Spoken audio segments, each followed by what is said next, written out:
Je m'appelle Pathé Dieye, je suis un expert dans tout ce qui est gestion environnementale dans le secteur des industries extractives. li ñu boole tey jii nii mooy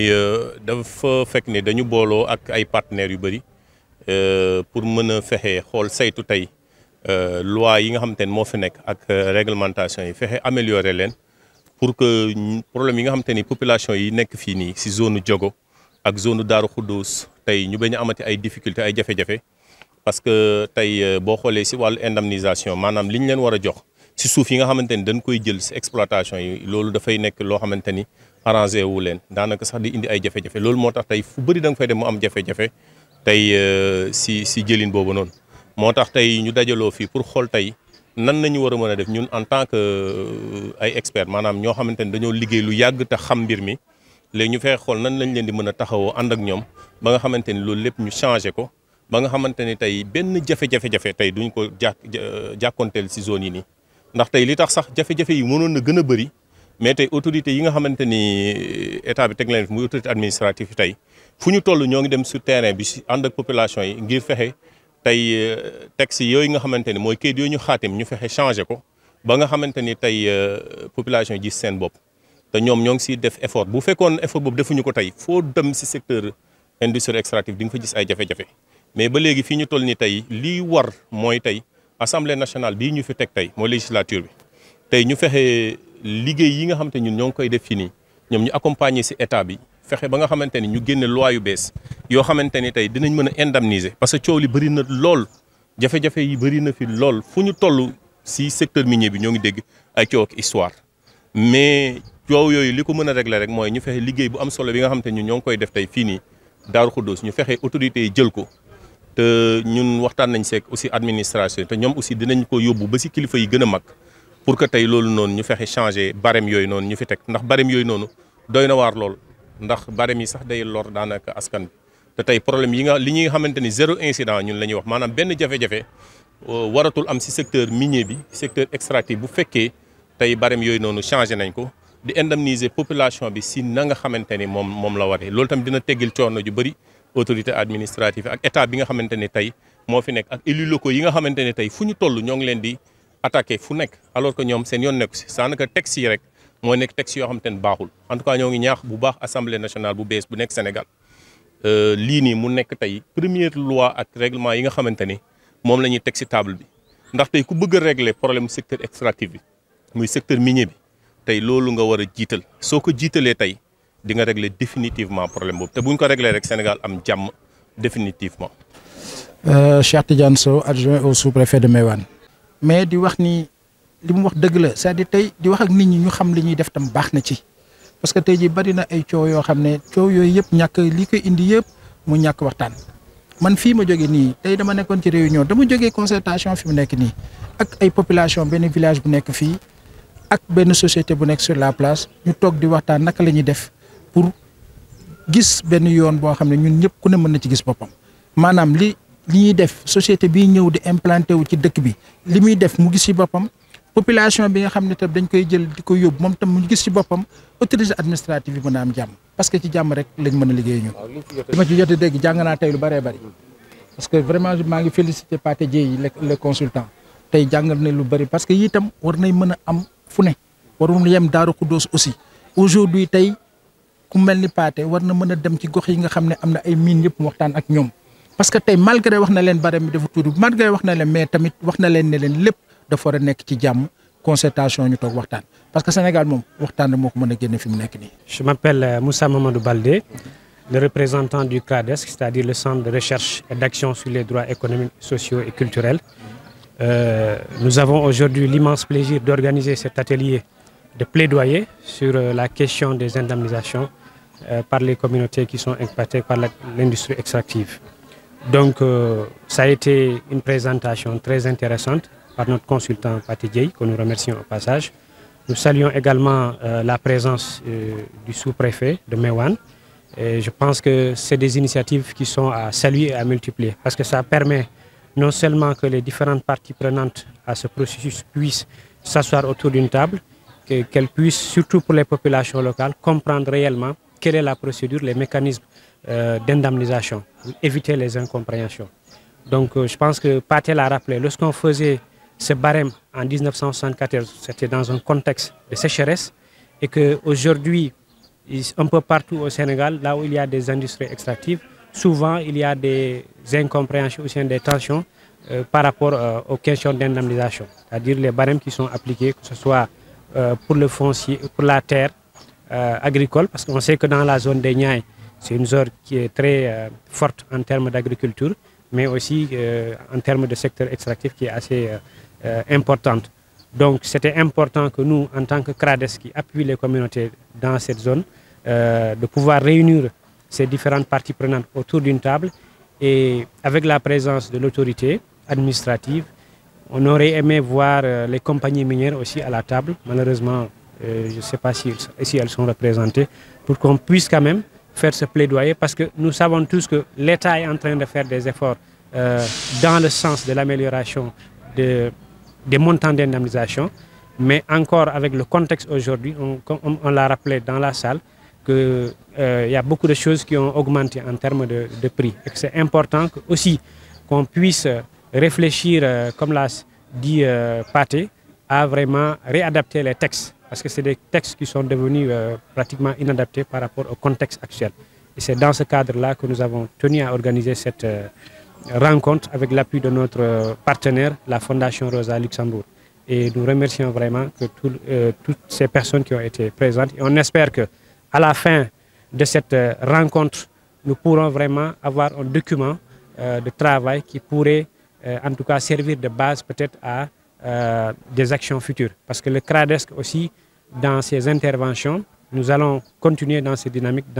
avec un autre partenaire dans la zone des Niayes pour pouvoir justement, en tout cas, accompagner les populations et aussi faire un appel vraiment à la paix. Donc ce que nous faisons, c'est vraiment dans le sens de la responsabilité, que chacun essaie vraiment de jouer son rôle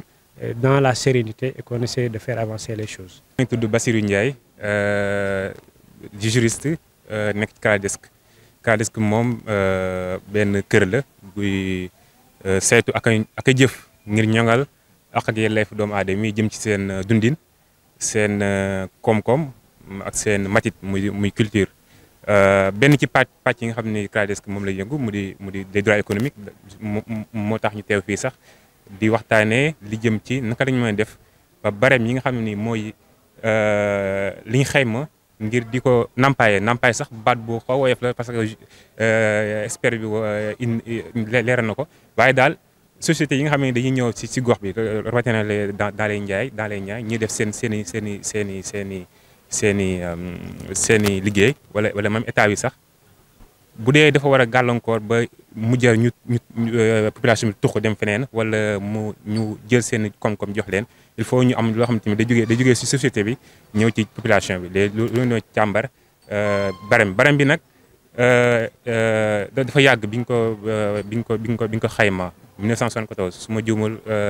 1974 la te coppite war na ci am léegi coppite moo tax nag ñu ñëw fii nag di ko waxtaanee lii nag day lu am solo loo xam ne nii day wane ne population day ñaar ñoom ñu ngi contribuer ci état yi parce que nekkul seulement di toog di xaar ba mbir am ñu commencé di jug di xeex wala yu waaye dañuy contribuer dañuy mettre sur la place bu ñu waxtaanee pare tënk dara jébal ko nag ki fi teewal état bi monsieur le sous-préfet mi ngi nii incha allah moom dina ko eggee assez supérieur ba mu jëm ci ñoom waxtaan la bu defee ñu mën a jël ay mbir yoo xam ne daal ay règles soit des lois soit des règlements yoo xam ne nii mën nañu mujj jàmm incha allah. Je m'appelle Demba Fall Diouf. Je suis le président de l'antenne du cadre de concertation pour le développement de la zone des Niayes, de l'antenne centre. Le cadre de concertation pour le développement de la zone des Niayes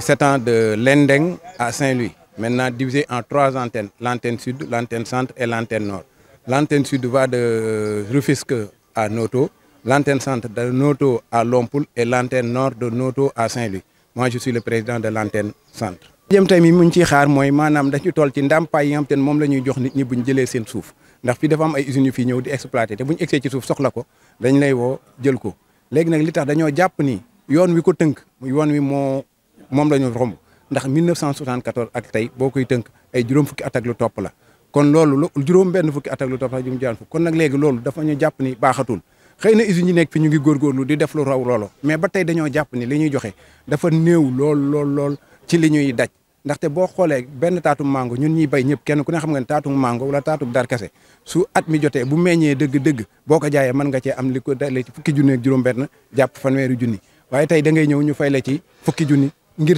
gi dund te yow mango googu lu gàtt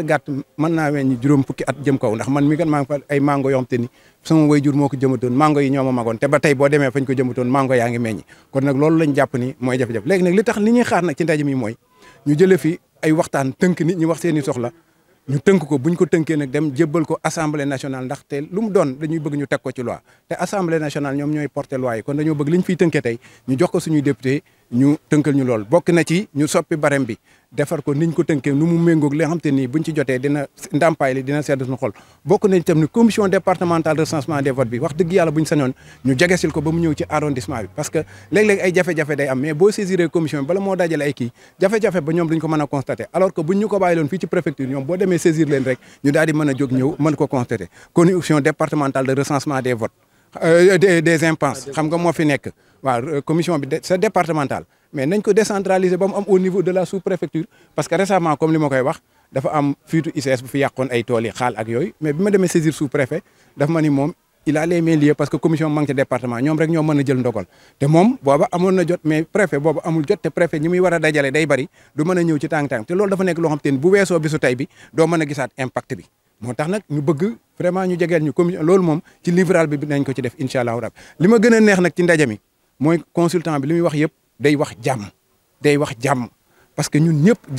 jaboot jàmm mooy jàmmam parce que nit suñu waajur dañ naan nit boo amee ñaari soxla rek da ngaa am jàmm waaye boo amul jàmm benn soxla képp ngay am mooy doon am jàmm ñun population des Niayes nag comprendre nañ que ni jàmm mooy suñu jaboot te moom la ñu bëgg moo tax nag ñu woote waxtaan wi pour defal gouvernement bi ay proposition bëgguñu rek toog di xaar muy ñëw dañoo bëgg a participer ci réew mi parce que xëy na nekkuñ ci station yi ñuy décider mais mën nañoo tënk suñu xalaat ba jox ko ñaam te fa ñuy décider dañ nañ ko mën a yóbbu ngir nit ñi décider ci wasalaam.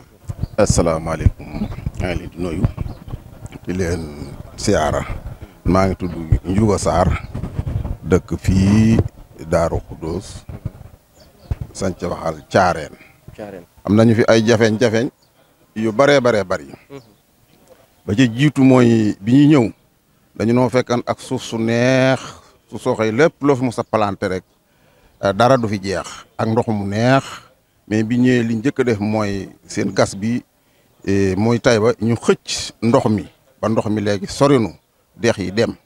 ICS nag bi mu ñëwee moom li muy produit moom bu faamee ci àll bi moom garab yu mag yu fekkat yëpp dafay yàqu même boo planté soble wala pomme de terre wala supame bépp gàncax rek boo ci daan am 100% da ngay dem ba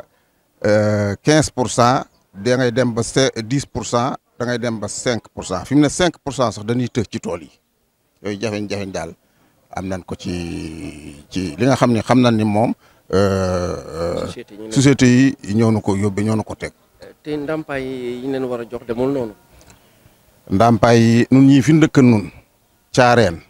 ak dëkk bu ñuy wax Sancum Ndakaar ak Mbayeen poussière bi ak xëlamaay bi ak sonal gañ ñuy sonal dañoo mujj sax toxu ci lu dul sunu sogo nu fay ñunu dara ñi ñu fi toxalit pay yu ñàkk fayda lañ leen fay